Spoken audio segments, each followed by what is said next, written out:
이번엔 하나님 말씀 사사기 19장 16절부터 21절까지입니다. 합독하시겠습니다. 저녁 때에 한 노인이 밭에서 일하다가 돌아오니 그 사람은 본래 에브라임 산지 사람으로서 기브아에 거류하는 자요 그곳 사람들은 베냐민 자손이더라. 노인이 눈을 들어 성읍 넓은 거리에 나그네가 있는 것을 본지라. 노인이 묻되 그대는 어디로 가며 어디서 왔느냐 하니 그가 그에게 이르되 우리는 유다 베들레헴에서 에브라임 산지 구석으로 가나이다. 나는 그곳 사람으로서 유대 베들레헴에 갔다가 이제 여호와의 집으로 가는 중인데 나를 자기 집으로 영접하는 사람이 없나이다. 우리에게는 나귀들에게 먹일 집과 여물이 있고 나와 당신의 여종과 당신의 종인 우리들과 함께 한 청년에게 먹을 양식과 포도주가 있어 무엇이든지 부족함이 없나이다 하는지라. 그 노인이 이르되 그대는 안심하라. 그대의 쓸 것은 모두 내가 담당할 것이니 거리에서 유숙하지 말고 그를 데리고 자기 집으로 들어가서 나귀에게 먹이니 그들이 밭을 씻고 먹고 마시니라. 아멘.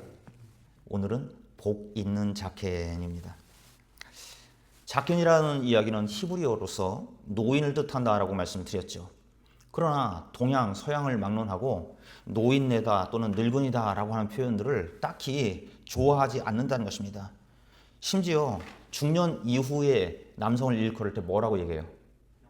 여보게 영감 왜 불러? 하죠. 그런데 아내가 다정하게 영감 하지 않고 다른 사람들이 최영감, 박영감 그러면 기분이 좋습니까? 안 좋습니까? 좋아라 할 사람 없어요. 또는 이렇게 지나가는데 갑자기 할아버지 그러면은 다 누구 쳐다보나 하고 딴 데 봐요. 자기 부르는 거 생각 안 하고. 예. 그런데 본인들의 손자 손녀가 할아버지 그러면 그 소리는 어머 그래 하면서 반겨라 합니다. 이렇게 노인이 되었다, 늙은이가 되었다, 영감, 할아버지, 할머니 그 소리가 딱히 좋아만은 보이지 않는다라고 하는 거죠. 서울대 정신과 의사인 박한선 교수는 연구에 의하면 노인 대부분은 시니어나 은퇴자로 불리는 것을 좋아했다라고 얘기했습니다. 그러니까 영감, 노인네, 늙은이 뭐 그렇게 불리는 것보다는 그래도 시니어 그렇게 이야기하면 좀 괜찮아라고 생각을 했다는 거죠. 왜냐하면 시니어라고 하는 것이 주니어 다음에 그러한 개념으로 생각을 하고 직업적인 은퇴를 염두에 둔 개념이기도 하니까 시니어나 또는 은퇴자, 퇴직자 그렇게 이야기를 해주면 뭔가 존중받는 듯한 그런 느낌을 갖는다라고 이야기를 했다는 것입니다. 즉 전 세계적으로 고령화가 되고 있다고 말씀을 드렸죠. 오늘날 그 고령화되고 있는 그런 세상 속에서 노년들의 호칭조차도 이렇게 불러야 될지 저렇게 불러야 될지 혼란스러운 그런 상황이 되었다라고 하는 것입니다.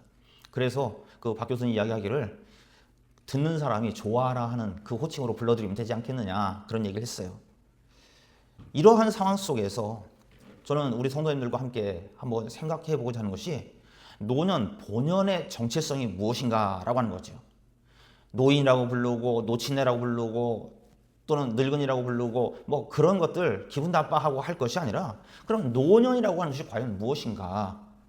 늙어지는 것이 기분 나빠야만 하는 그러한 것인가? 라고 하는 거죠. 또는 노년이라고 하는 것은 이제는 젊었을 때의 그런 모든 열정은 다 불살라버리고 사그라지는 불꽃과 같은 그런 목표도 없이 살아가는 그런 인생을 일컫는 말인가? 라고 하는 것을 생각해 보면서 노년에게는 사명이 없는가? 라고 하는 것을 생각을 해보자는 것입니다.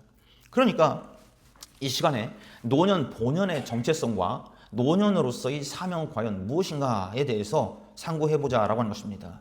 성경에서는 노년은 복 있는 자다라고 말씀하십니다. 그러면 어떤 면에서 노년을 일컬어서 복 있는 자라고 이야기할까요? 에이 그래도 젊었을 때 젊은 게 낫지 그렇게 생각하실 수 있지만 성경에서는 노년을 가볍게 여기지 않아요. 그렇기 때문에 이 말씀 듣는 우리 성도님들 또 이 자리에 함께 하시는 우리 성도님들께서 내가 노년이라고 또 노년을 향해서 갈 때 그 노년의 가치를 그 존엄함을 알 수 있는 우리 모두가 되시길 바랍니다. 첫째로 노년은 즉 자케는 장수의 복이 있는 자다라고 얘기했어요. 사사기 17장과 18장에 이어서 19장은 이스라엘의 부패상을 보여주고 있습니다. 특히 오늘 본문을 포함한 사사기 19장에서는 하나님의 사람으로 부름받은 레위인이 부패하는 모습을 알려주고 있어요. 자, 다시 한번 사사기 19장 1절 보시겠습니다. 이스라엘에 왕이 없을 그때 에브라임 산지 구석에 거류하는 어떤 레위 사람이 유다 베들레헴에서 첩을 맞이하였더니 라고 얘기합니다. 이스라엘에 왕이 없을 그때, 이때 바로 사사시대를 얘기하는 거죠. 사사들이 통치하던 그 상황으로서 백성들이 굉장히 혼란스러워했던 그때. 그런데 여기 한 사람이 나옵니다. 누구냐면 레위인이라고 그랬어요. 레위인은 하나님께 구별받은 사람이었죠.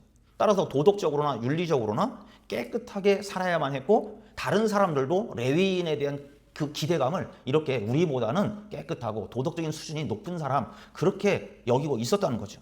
그런데 이 레위인이 첩이 있어요. 첩이. 보통 사람도 있지 않을 수 있는 그 첩이. 그리고 멀리 베들레헴까지 가서 첩을 얻어옵니다. 수입을 해와요. 예. 물론 성경시대에 첩을 두는 것은 흔한 일이었습니다. 우리가 알고 있는 것처럼 아브라함도 첩을 얻었고요. 솔로몬도 첩을 얻었습니다. 첩의 자식들도 상속을 받고 첩의 신분도 율법으로 보호까지 해줬어요. 그러나 성경에서 근본적으로 이 첩을 두는 것에 대해서는 딱히 환영하지 않았고 용납하지 않았다는 거죠. 후대의 선지자들이나 예수님께서도 첩을 두고 일부 다처제 그런 것을 허용하는 것이 아니라 일부 일처제를 강조하셨습니다. 하나님께서는 거룩한 명령으로 가정을 이루게 하셨습니다. 그래서 한 남자와 한 여자를 통해서 한 가정을 이루도록 하셨어요. 한 남자와 또 다른 남자가, 한 여자와 또 다른 여자가 또 둘 셋이 어우러져서 한 가정을 이루게 하신 것이 아니라 한 남자와 한 여자가 만나서 한 가정을 이루게 하셨다라고 하는 거죠. 이게 하나님의 명령의 뜻이에요. 그런데 정작은 하나님께 부름받았다라고 하는 레위인조차도 한 남자와 한 여자가 아닌 한 남자가 두 여자, 세 여자를 거느리는 그러한 상황이 되었다라고 하는 거죠. 그런데 문제는 이도 또 과관이에요. 2절에 보면 그 첩이 행음해가지고 음란한 거죠. 그리고 친정으로 또 도망을 가버려요. 유다 베들레헴으로 도망을 가가지고 4개월 동안 안 오는 거죠. 그러자 이 레위인은 베들레헴까지 첩을 찾아 나섭니다. 그래서 처가에 가가지고 5일 동안이나 머물면서 이제 있다가 더 머물라고 하는 것을 아니라고 나 돌아가야겠다고 하면서 오후나절이나 돼서 출발을 하게 됩니다. 늦은 시간 출발해서 약 10km 정도, 6.2마일 정도 되는 거리에 있는 여부스까지 오게 되니까 해가 뉘어지는 거죠. 여부스가 예루살렘의 옛날 이름이에요. 그런데 문제는 그때 당시에 여부스는 이방인들이 점령하고 있던 그런 터였습니다. 그래서 종은 레위인에게 우리 여부스에 가서 하루 묵었다 가지고 그랬더니 이 레위인이 그래도 또 레위인인지라 어찌 우리가 이방인이 있는데 거기 가서 머물겠냐, 조금 더 가자. 그래가지고 기브아까지 오게 됩니다. 사사기 19장 15절 말씀 한번 보시겠어요? 이제 기브아까지 도착하게 된 그 레위인 일행들이 어떻게 하는지를 이야기합니다. 기브아에 가서 유숙하려고 그리로 돌아 들어가서 성읍 넓은 거리에 앉아 있으나 그를 집으로 영접하여 유숙하게 한 자가 없었더라. 히브리 사람들의 전통에 따르면 성읍 거리는 단순히 성읍의 어떠한 길 또는 광장 그런 것을 의미하지 않습니다. 그 성읍의 넓은 광장이라고 하는 것은 재판이나 회합 또는 거래가 있고 사교가 있고 무엇인가 공포할 때 사람들에게 발표하거나 설교하거나 하는 중요한 곳이에요. 그래서 지금도 유럽에 가보시면 유럽의 구도시에 가시면 그 도시의 중앙에 보면은 거기에 사람들이 모일 수 있는 광장이 있어요. 그렇기 때문에 여기에서 성읍 넓은 거리에 앉아 있었다라고 이야기하는데 성문에 앉거나 넓은 곳에 설 수 있는 사람 아무나 되는 것이 아니었다는 거죠. 사회적으로 존중받고 존경받는 그런 사람이어야지 남들 앞에 서서 설교도 하고 남들 앞에 서서 무엇인가 그 공문서 또 법안 같은 것을 발표하고 결정문을 내놓기도 하고 했다라고 하는 얘기예요. 그런데 레위인은 자신의 존재에 대해서 그 기브아 사람들이 알아주고 영접해 줄 것을 기대한 것 같아요. 그래서 성문 넓은 곳에 가서 딱 앉아 있으니까 그 레위 사람은 복장부터도 다르잖아요. 그러니까 저기 레위인이 있네. 사람들이 그렇게 알 거라고 생각을 했던 거죠. 그러나 그의 기대와는 달리 아무도 그들에게 숙소를 제공하지 않았습니다. 그런데 한 노인이 말을 걸어갔대요. 사사기 16장 16절 또 보시겠습니다. 저녁 때에 한 노인이 밭에서 일하다가 돌아오니 그 사람은 본래 에브라임 산지 사람으로서 기브아에 거류하는 자요 그곳 사람들은 베냐민 자손이었더라. 한 노인이 나오는데 이 사람은 출신이 어딘가 했더니 레위 사람과 같은 에브라임 출신이라는 거예요. 그런데 이 기브아 땅에서 와서 살고 있던 이방인이었어요. 좀 넓게 생각한다면 오늘날의 이민자였겠죠. 그런데 그 노인이 레위 사람이 그 광장 한가운데 앉아있는 것을 보고서 자초지종을 물어요. 그리고 자기 집으로 영접을 해가지고 쉬도록 숙소를 제공합니다. 자, 그러면 우리 한번 생각해 보시자고요. 이 노인은 기브아 사람들과 달리 왜 레위인과 그 일행을 선대해서 자기 집으로 받아들였을까요? 물론 마음이 착해서겠지요. 자, 그런데 신명기 10장 19절에 이런 말씀이 나옵니다. 너희는 나그네를 사랑하라. 전에 너희도 애굽 땅에서 나그네 되었음이니라. 하나님께서 모세에게 명령하시기를 이스라엘 백성들에게 사명으로 주시는 거예요. 그 사명이 뭐냐 했더니 나그네를 사랑하는 거예요. 왜냐하면 너희도 예전에 애굽 땅에서는 나그네 돼 봤지 않냐. 그러니까 개구리 올챙이적 시절을 잊어버리지 말라라고 말씀하는 거죠. 아마도 오늘 우리가 보고 있는 본문의 노인은 레위인이 자기와 동양 사람, 아마 같은 고향 사람이다라고 하는 것 때문에 친밀감을 느끼기도 했었을 것입니다. 그러면서 무엇보다도 말씀이 떠올랐을 것 같아요. 자기 자신도 객지 생활을 하고 있는데 이 레위인도 이렇게 나그네로서 남모르는 곳에 와가지고 유숙할 곳이 없어가지고 누가 나 좀 안 재워주나 하고 있는 그 모습이 얼마나 처량해 보였겠는가라고 하는 거죠. 아마도 측은지심을 느꼈을 것 같습니다. 그러나 그러한 여러 가지 인간적인 동정심 그런 것보다도 제가 보기에는 그 뒤에 23절, 24절 말씀에 나오는 말씀들을 쭉 봤을 때 이 노인의 삶의 기본 모토가 기본으로 삼고 있는 것이 무엇인가 했더니 바로 하나님의 말씀이었다라고 하는 거죠. 하나님의 말씀을 잘 듣고 지키려고 노력했던 사람이 바로 이 기브아의 에브라임 출신의 노인이었다라고 하는 얘기예요. 그래서 너희는 나그네를 사랑하라. 전에 너희도 애굽에서 나그네였잖냐라고 했던 그 말씀을 기억하고 그 말씀을 실천하려고 이 레위인을 받아들였던 것으로 보여지는 것입니다. 나그네를 잘 대접하는 것은 고아와 과부를 돌보는 것과 같이 율법으로 추정되어 있는 이스라엘의 관습이었어요. 자, 신명기 5장 33절 찾아보시겠어요? 너희 하나님 여호와께서 너희에게 명령하신 모든 도를 행하라. 그리하면 너희가 살 것이요 복이 너희에게 있을 것이며 너희가 차지한 땅에서 너희 날이 길리라. 예. 무슨 이야기냐면 하나님의 명령을 따라 사는 사람은 사는 날이 생명의 날이 길다. 장수할 것이다. 라고 이야기하는 거죠. 조금 전에 말씀드린 이 기브아의 에브라임 출신 이 노인이 하나님의 말씀대로 살려고 애쓰는 그 모습 잠깐이지만 우리는 봤습니다. 그 모습에 대해서 하나님께서는 약속해 주시기를 하나님의 말씀대로 사는 인생은 이 땅에서 길게 그리고 잘되게 살 것이다 말씀합니다.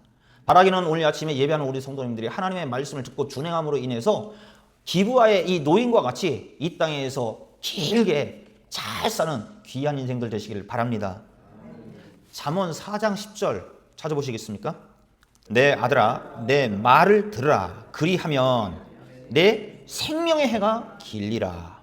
즉 말씀에 순종하는 자는 장수의 은혜를 누린다라고 말씀하는 거죠. 이와 같이 성경 곳곳에서 하나님의 말씀을 준행하고 따르는 자는 생명은 길고 또 형통하게 살 것을 약속하고 계십니다. 그런데 본문에 기브아에 이민 와 있는 이 이방인 노인, 이 사람 역시나 하나님의 말씀대로 살려고 애썼던 노인이었다라고 하는 거죠. 하나님께서 이런 사람 복 주지 않고 누구 복을 주시겠습니까? 바로 우리가 그런 복을 받고 누리는 모두가 되시길 바랍니다. 무엇보다도 복을 주시되 장수의 복을 주신다고 했어요. 구약 성경에서는 노년을 율법과 계명을 준수하는 자에게 복을 주시고 특별히 장수의 복을 주신다라고 강조하시는데 하나님께서는 계명을 지키는 자에게 장수의 복과 더불어서 땅의 축복을 약속하셨음을 믿으시기 바랍니다. 당나라의 대문장가인 한유라고 하는 사람이 있습니다. 그 사람이 뭐라고 얘기했냐면 나보다 먼저 태어나도 그 도 듣기가 진실로 나보다 먼저라고 생각되어지면 내가 그를 스승으로 삼겠다 그랬어요. 또 이어서 이야기하기를 나보다 뒤에 태어났다고 할지라도 그 도를 듣기가 나보다 앞서 있다고 한다면 내가 그를 스승으로 삼겠다라고 얘기했어요. 그러면서 하는 말이 나는 사람이 아닌 돌을 스승으로 삼을 것이니 나보다 먼저 낫거나 나중에 낫거나는 중요하지 않다라고 이야기했습니다. 이것이 바로 성숙한 사람이라고 이야기하는 거죠. 나이 든다라고 하는 것, 이것과 상관없이 그 사람이 도를 알고 있다고 한다면, 사람의 도리, 또 이 세상의 도리, 하나님에 대한, 하늘에 대한 도리를 알고 있는 사람이라고 한다면 나보다 나이가 많으면 많은 대로, 적으면 적은 대로 내 스승으로 삼겠다라고 하는 거죠. 여러분, 이제 우리가 살고 있는 이 세상은 나이가 많다는 것, 나이 들었다라고 하는 것 때문에 존중받거나 지도자의 행세를 하는 그런 세상이 아닙니다. 더 이상 성읍 넓은 거리에서 레위인처럼 나 좀 봐달라고 해도 봐주는 그런 세상이 아니라고 하는 것입니다.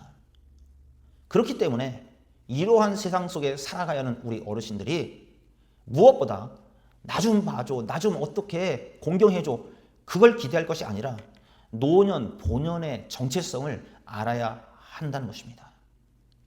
이강록이라고 하는 사람은 전북의 소리라고 하는 그 인터넷 신문에 이렇게 글을 썼어요. 노인이 노인답지 못하니, 즉 어른이 어른답지 못하니 흔히들 말하는 나이값을 못하고 천덕꾸러기가 되며 젊은 사람들에게 틀딱충이라는 혐오를 받는다라고 얘기했어요. 한국말로도 틀딱충이 전 몰랐어요. 뭔지. 그래서 찾아봤어요. 그랬더니 이 고약한 녀석들이 어른들을 향해서 뭐라고 얘기했냐면 틀리 딱딱거리는 벌레 같다고 그래서 틀딱충이라는 거예요. 그러면서 이 이강록이라고 하는 사람은 노인다움을 갖추지 못하니까, 어른다움을 갖추지 못하니까 애들한테 이런 소리 듣는 거라는 거예요. 그러나 우리 성도님들 오늘 이 아침에 기대감을 가지시기 바랍니다. 우리가 그런 소리 안 들어도 돼요. 어떻게 안 들을 수 있느냐?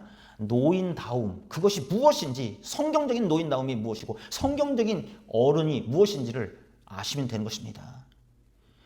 노인, 자케는 다름이 아니라 복 있는 사람입니다. 특히 오늘 본문에 나오는 기브아의 그 이방인 노인처럼 하나님의 말씀을 준행함으로써 장수의 복을 받는 사람이라고 하는 것을 아시길 바랍니다. 바로 우리들이 하나님의 말씀을 준행함으로 인해서 장수의 복을 받고 잘 되는 복을 받는 우리 모두가 되시기를 바랍니다. 둘째로 노년, 즉 자케는 존경과 명예의 복을 받는 사람이에요. 오늘 본문의 배경이 어디라고 했습니까? 지리가 기브아라고 그랬습니다. 기브아는 가나안 족속들의 4대 성읍 가운데 하나로서 히브리어로 언덕 또는 구름이라고 하는 높은 곳이라고 하는 그런 뜻이었어요. 베냐민 북쪽 경계에 위치해 있었습니다. 그런데 사사기 19장 18절부터 19절 우리가 읽은 말씀에 보면 이제 노인이 묻잖아요. 당신이 어디로 가는 중이고 어디에서 왔습니까? 라고 했더니 레위 사람이 대답하기를 우리는 유다 땅 베들레헴에서부터 왔습니다. 왜 그랬어요? 이 첩이 바람 피다가 자기 친정으로 도망갔잖아요. 그러니까 가서 데려오는 거예요. 그 얘기는 참 할 수 없으니까 그냥 베들레헴에서 오는 것입니다 라고 얘기하면서 이제 우리가 가는 곳은 에브라임 산지 외진 곳, 에브라임의 그 촌으로 가고 있습니다 라고 얘기해요. 그런데 아무도 우리를 하루 머물게 해주지 않네요 라고 얘기합니다. 그리고 19절에 보면 뭐라고 얘기하냐면 우리는 나귀에 먹을 것도 있고요, 나와 저 젊은 여자 또 내 그 하인까지도 먹고 남는 그런 빵과 포도주가 충분히 있어서 사실 재워만 주면 되는데 그러질 않네요 라고 이야기를 하는 거죠. 그러자 노인이 이야기합니다. 사사기 19장 20절 한번 보시겠습니까? 그 노인이 이르되 그대는 안심하라. 그대의 쓸 것은 모두 내가 담당할 것이니 거리에서는 유숙하지 말라. 노인이 뭐라고 얘기냐면 안심해라 그랬어요. 여러분, 저는 이 말씀 통해서 야, 이게 어른이지. 젊은 사람들이 문제 해결을 못하고 전전긍긍하고 있을 때 어른들이 걱정하지 마, 내가 도와줄게, 또는 내가 어떻게 하면 되는지 알고 있어, 내가 할 수 있는 것, 그 방법을 알려줄게. 이게 바로 어른들의, 자켄들의 모습이 아닐까 생각을 해보는 거죠. 또 간혹 어떤 사람들은 야, 이 세상 사는데 네가 아직 젊어서 모르지, 공짜 하나 없어. 더더욱이 이 이방 땅에서, 외국 땅에서 이민 생활하면서 살아봐. 우리도 다 그렇게 고생하면서 터잡고 살았어. 그렇게 이야기하는 그런 분들도 있을 수 있는데 이 노인은 그러지 않았어요. 그러면서 뭐라고 했냐면 너 먹을 것, 마실 것이 있다고 해도 네 것 쓸 생각하지 마. 여기는 내 구역이야. 여기는 내가 책임져 줘. 그러면서 옛날 성경에는 담책이다 그랬어요. 담책이라고 하는 얘기는 내가 이 지역의 담당이야, 담임이야. 이 지역은 내가 책임지는 거야 라고 이야기합니다. 그러면서 먹고 마시고 잠자는 것까지 다 내가 책임져 줄 테니까 네 것 쓸 생각하지 말고 걱정하지 마.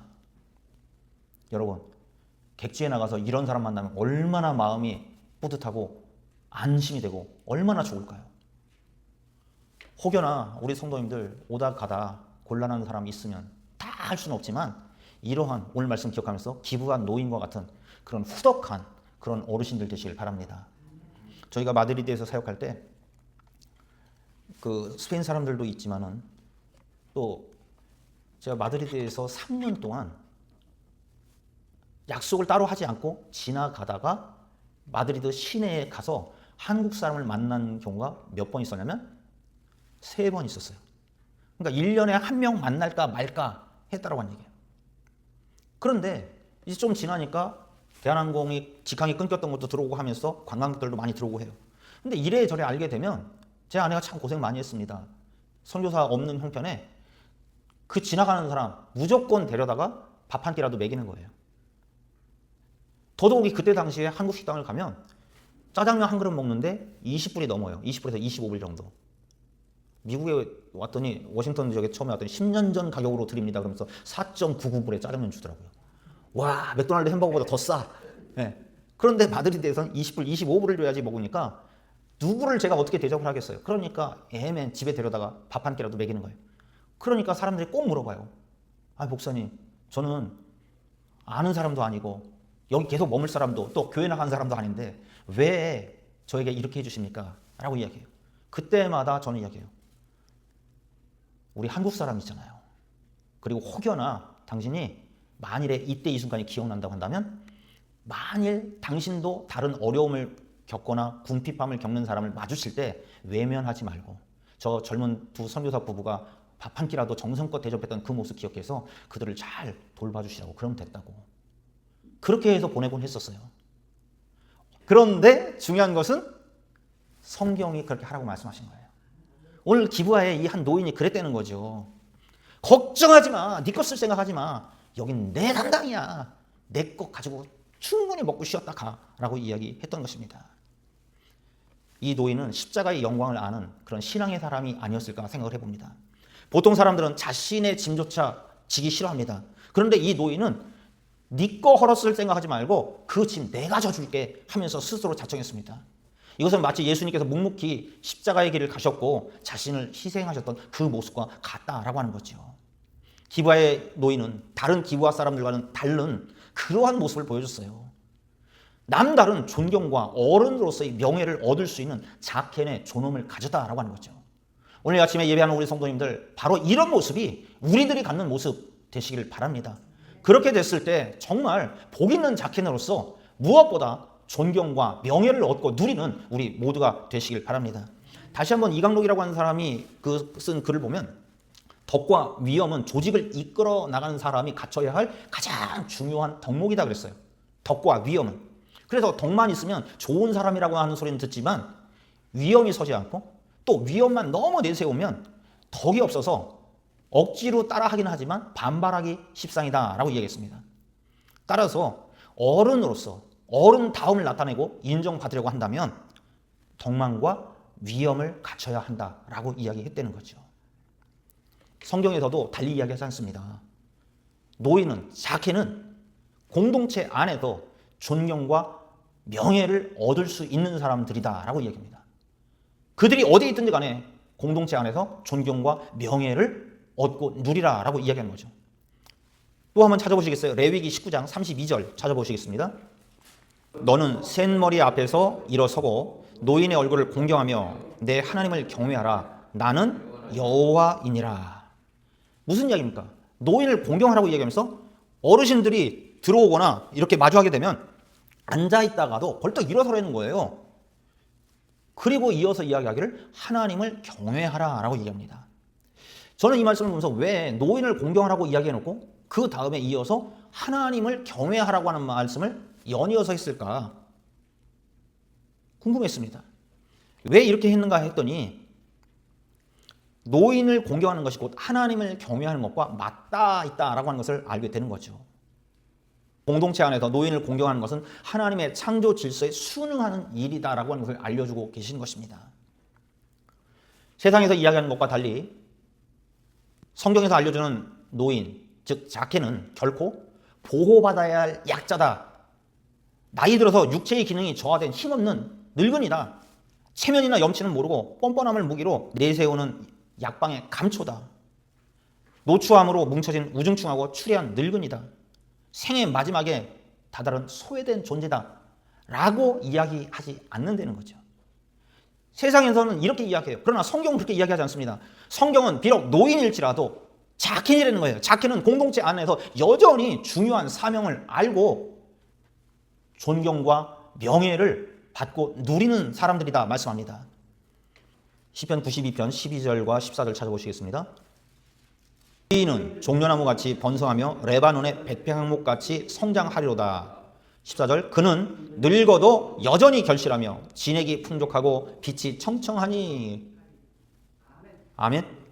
지금 12절에서 보면 의인에 대해서 이야기하는데 의인이 받고 누릴 복에 대해서 말씀합니다. 그리고서 14절에 그가 즉 의인이 하나님 안에서 거하고 하나님께서 주시는 힘과 영적 은혜로 살아가는 그 사람은 비록 노인이 된다고 할지라도 무엇을 한다고 그랬습니까? 열매를 맺고 항상 싱싱하며 보톡스 안 맞아도 싱싱하대요. 네, 그리고 푸르를 것이다 라고 이야기합니다. 여러분, 세계가 노령화되면서 너도 나도 할 것 없이 다 늙어지고 있습니다. 노인이 되고 있습니다. 그런데 우리는 이 아침에 다시 한번 자켄에 대해서 생각을 하면서 자켄이라고 하는 그 뜻은 단순히 나이 많은 사람만 노인네, 늙은이, 어르신 그렇게만 이야기하지 않는다는 거죠. 턱수염을 기른 권위 있는 어른이라고 하는 뜻을 갖고 있는데 즉 모든 면에서 성숙한 사람, 그래서 존경받을 만한 그런 사람이 바로 자켄이다 라고 하는 거죠. 노인이 많아가는 세상에서 어른들의 위상이 흔들려질 때 우리가 자켄의 의미를 다시 한번 생각하면서 노인의 정체성과 목표를 되새길 수 있는 우리 모두가 되시기를 바랍니다. 다시 말하면 세상에서 생각하는 노년과 성경의 노년은 그 정체성과 삶의 목표가 다르다는 거예요. 노년이라고 해서 소극적이고 소심해져야 할 것이 아닙니다. 오히려 하나님을 섬기고 열매를 맺는 적극적이고 능동적인 행동을 취해야 할 시기라는 거죠. 노인, 즉 자케는 복받은 자입니다. 특히 기브아의 한 노인처럼 하나님의 말씀을 기억하고 준행하는 자로서 장수의 복을 받는 것입니다. 뿐만 아니라 기브아 사람들은 다 외면해도 이 노인 어떻게 했어요? 그대는 안심하라. 그대의 쓸 건 모두 내가 담당할 것이니 거리에는 유숙하지 마라. 길거리에서 자고 그러지 마. 여러분 얼마나 삶의 여유가 느껴집니까? 그런가 하면 어른으로서의 품격이 보여지지 않습니까? 하나님의 말씀을 실천하던 그 노인, 그의 모습에서 노년의 품격이 생겨났습니다. 노년기의 품격은 나이가 들어감에 따라서 얻어지는 존엄성과 삶의 질을 유지하는 거예요. 오늘 아침에 예배하는 우리 성도님들이 이렇게 노년기가 품격 있는 어르신들 되시길 바랍니다. 프랑스 작가 무사 아사리드라고 하는 사람은 사막별 여행자라고 하는 책에서 뭐라고 얘기했냐면 노인은 성스러운 존재다 그랬어요. 후세에 전할 지식이 헤아릴 수 없이 많은 보물 창고다 그랬습니다. 우리 성도님들이 바로 그런 분들이에요. 바로 그런 성스러울 정도로 품이 있고 지혜와 지식의 보고가 바로 나요, 너요, 우리라고 하는 사실을 기억하시길 바랍니다. 그러므로 연세에 들어가면 들어갈수록 젊은 아이들이 함부로 이야기해도 서글퍼하지 마시고 품위를 지키면서 여러 면에서 젊은 사람들에게 모범을 보여주는 존경받는 어르신들 되시길 바랍니다. 그러면 하나님께서 우리를 복 있는 자켄이 되게 하실 것입니다.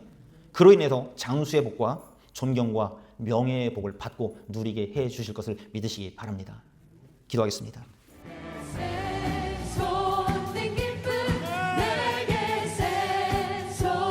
기쁨